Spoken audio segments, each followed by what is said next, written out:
I heard just yesterday from a teacher that attended a Marzano meeting that the school district is going to change the name of Marzano to the Palm Beach model. Changing the name doesn't fix the problems.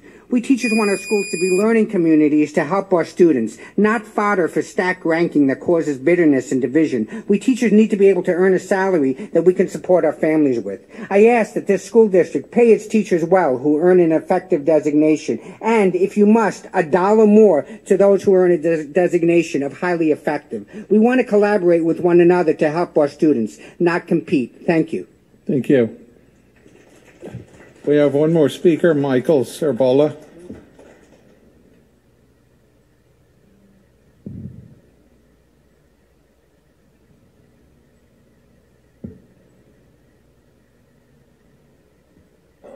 Yes, hello, board. My name is Mike Sirbola. This is a Tyrannosaur tooth.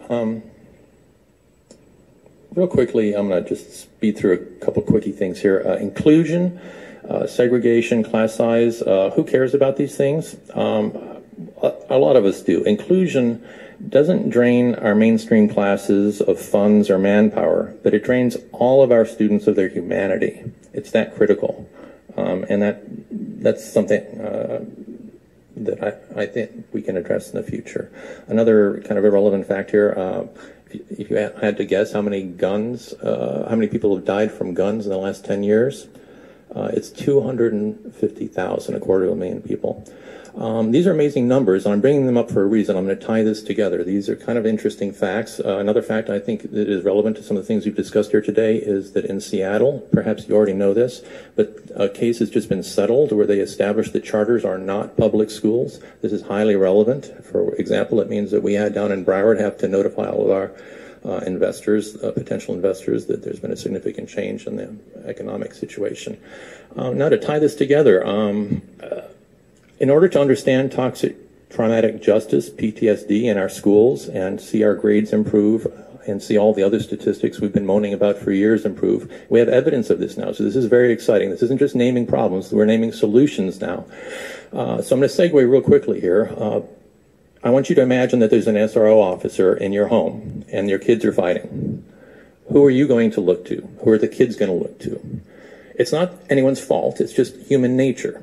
And this is a deep thing that affects our schools and does affect grades. And that's kind of what complex traumatic justice and complex PTSD has to do with. A little segue here onto testing, because these are all very relevant things. Mr. Carvalho says that we can't test our way to teaching excellence. He says this the first time he speaks, always real quick, and then for the next 2 hours it's on about how testing is damaging our kids. But he says religiously that tests aren't a subject, they're a tool, and that we can't test our way to excellence. And that's a key thing. I think we need to listen to him.